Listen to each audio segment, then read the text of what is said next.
Not in a million years would Nintendo ever make PC games. But why not? When the competition has all their games on PC, and with how prevalent emulators like Yuzu were, with Tears of the Kingdom getting downloaded over 1 million times before it even released, while being played at an even better frame rate and graphics than the Switch could ever dream of, why on heaven's sweet merciful earth would Nintendo continue to avoid the PC market altogether?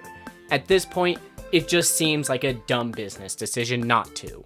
Nintendo has been around a while. There's some good times and some really, really bad times. But with the exception of a few odd children's titles in the 90s, they never really bothered with PC games. And it wasn't even until the end of the Wii U that they finally started bothering with mobile games. First-party console gaming has been their main priority since the moment they entered the market. So what could possibly cause them to break down and make PC games? Back before 2015, Nintendo was pretty strong in its stance against mobile games. Even now, they're still hesitant. Throughout the App Store boom, Sega, Capcom, and nearly anyone else you could think of was porting their games onto the iPhone, no matter how poorly it might have run. Meanwhile, even with games rather well suited for mobile, with less demanding graphics and simple gameplay as seen on the DS and Wii, Nintendo didn't budge an inch, and surely wouldn't. At this point, they were dominating the console and handheld market.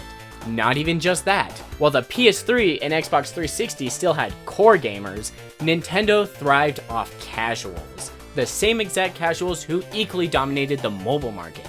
If Nintendo started developing mobile games at this time, it would kind of be like if they were fighting with themselves. The Wii and DS were devices for the masses, and while phones and iPads were slowly taking over the casual market, the Wii and DS were early enough that people would still find the excuse to get a dedicated game console for the family.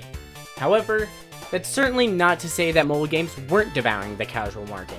By May of 2010, Angry Birds sold 12 million copies at $1 a piece. While the Wii had games that sold a whole lot more for a whole lot higher price, this was Angry Birds, after only 6 months of being released.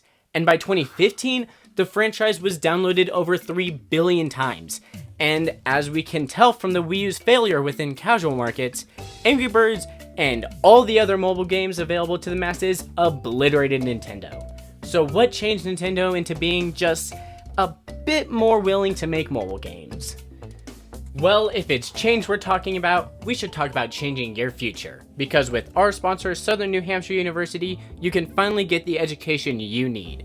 SNHU has an online degree in game development that'll teach you everything necessary for making your dream games.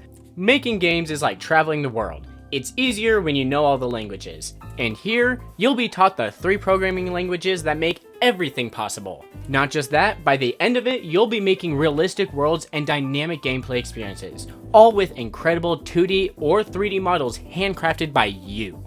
SNHU's courses are taught by faculty with real-world experience who will teach you how to research, develop, and contribute your own advances and trends within the field of game programming.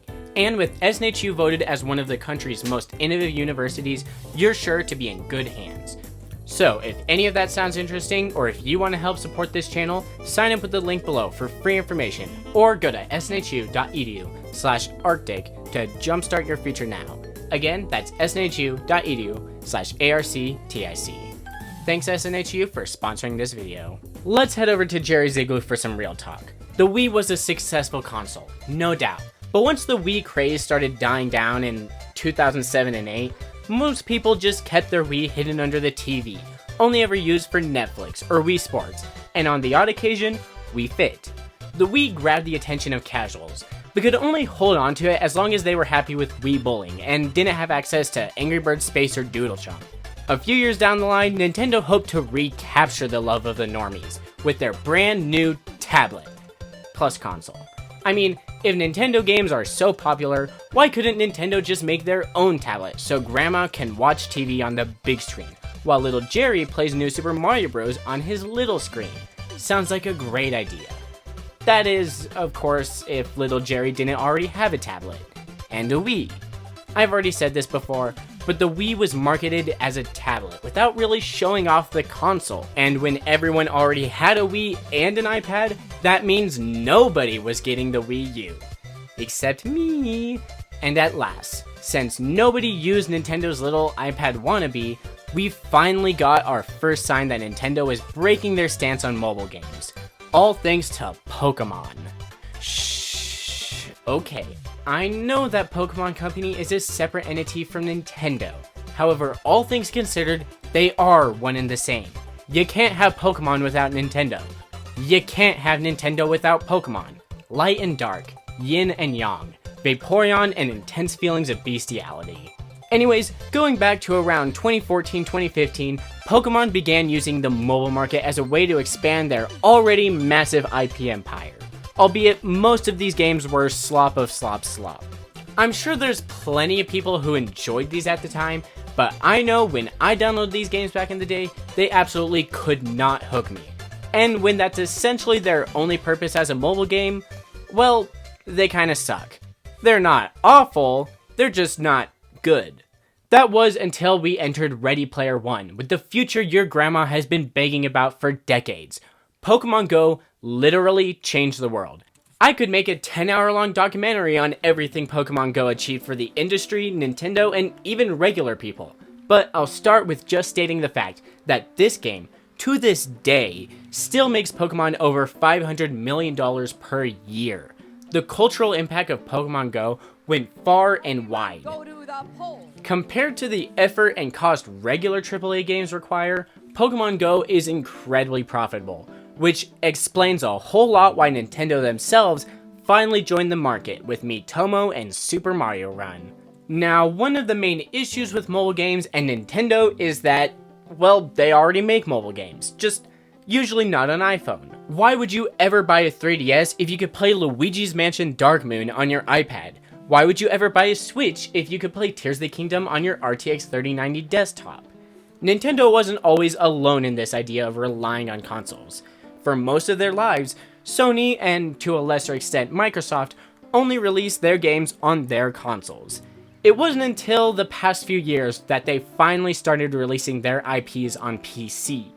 Now, if you think about it, it's not a dumb business decision. PC gaming is super tough and expensive to get into. Not only do you have to spend thousands of dollars to run your games at the same quality your PlayStation does, you also have to get past all the problems that comes with computers. I mean driver issues, and viruses, and Windows. Boy, do I hate Windows. The Steam Deck did come out to solve lots of these issues, but it's still far from user-friendly compared to something like a PS5 or Switch. I got a little bit off track there.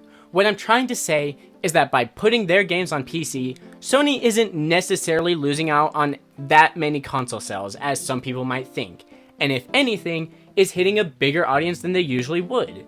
Surely Nintendo could do the same. And if we were to again look at the massive amount of games emulated from Nintendo, it's pretty easy to see the demand for Nintendo on PC. Some people like Muda from Subordinary Gamers simply won't shut up about how weak the Switch is. So why doesn't Nintendo join the club of PC gaming?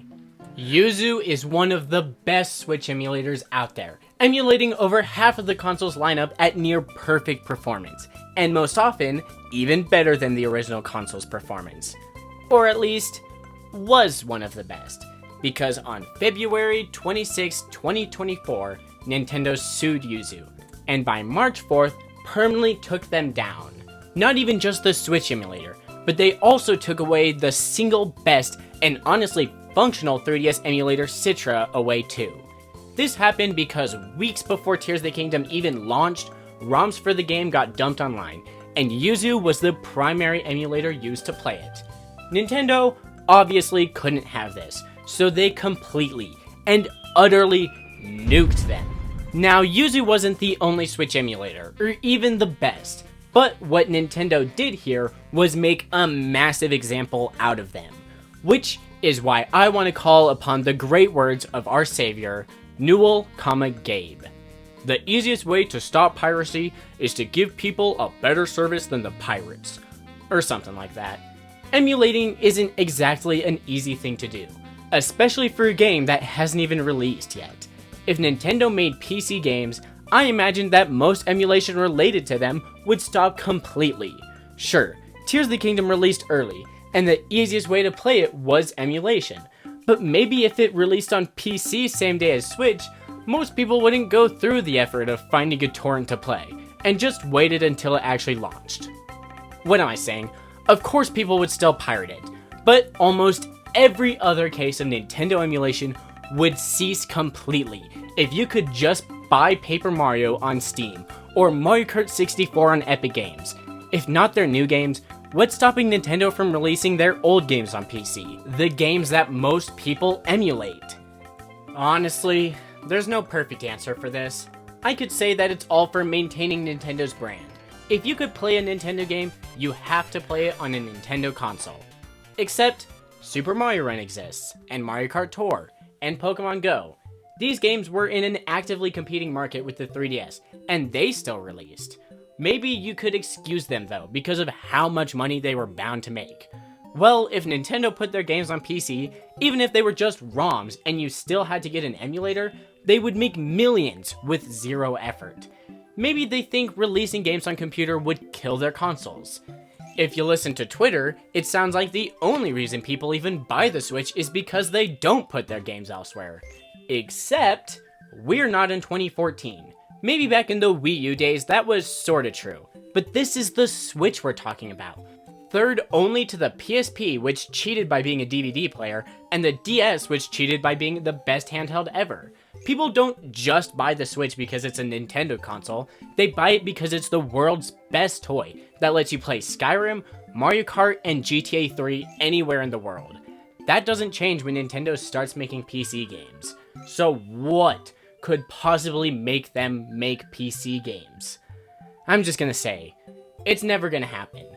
But if it were to happen, there's only 3 ways it could happen. For one, Nintendo's next console completely and utterly flops. It might even have to sell worse than the Wii U for this to happen.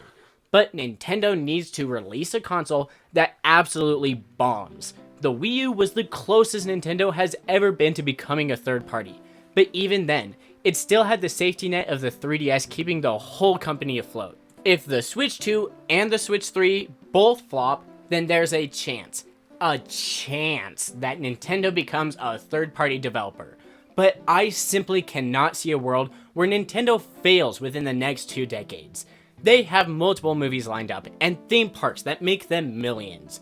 But let's just say, even in this hypothetical universe where maybe the Switch wasn't as popular and Nintendo doesn't have all these moneymakers, I still don't think this alone would push them into being a third party.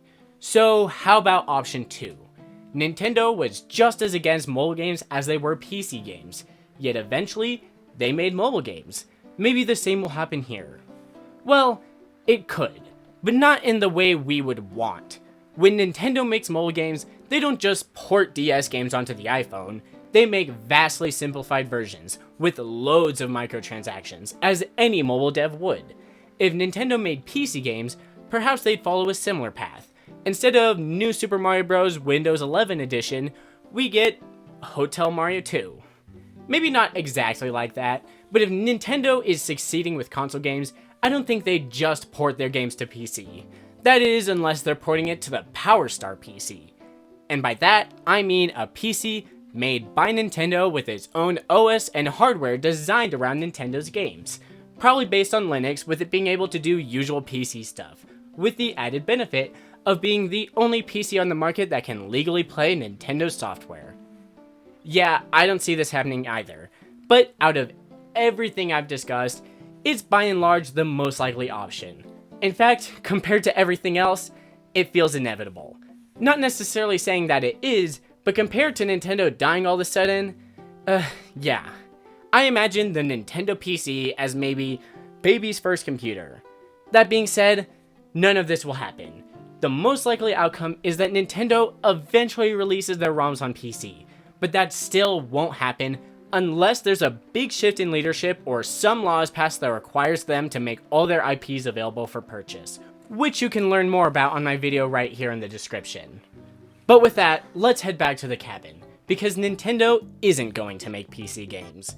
I'm sure there's some reasoning out there that could eventually convince them, but I can't find it. And clearly nobody else has in the past 2 decades. Otherwise, I would be playing Tears of the Kingdom right now at 60 FPS rather than 2. Nintendo will always be the divergent company in the gaming industry. That much is clear. But maybe with your help in subscribing to this channel, we can all understand them a little better. Some of you might have noticed that Jerry and I have been doing a lot of traveling. And if you like the way it looks or have any ideas about it for me, let us know. We still don't even know what this place is called yet, so leave your ideas in the comments below. And with that, I hope you'll eat your recommended amount of daily vitamins, and as always, keep cool.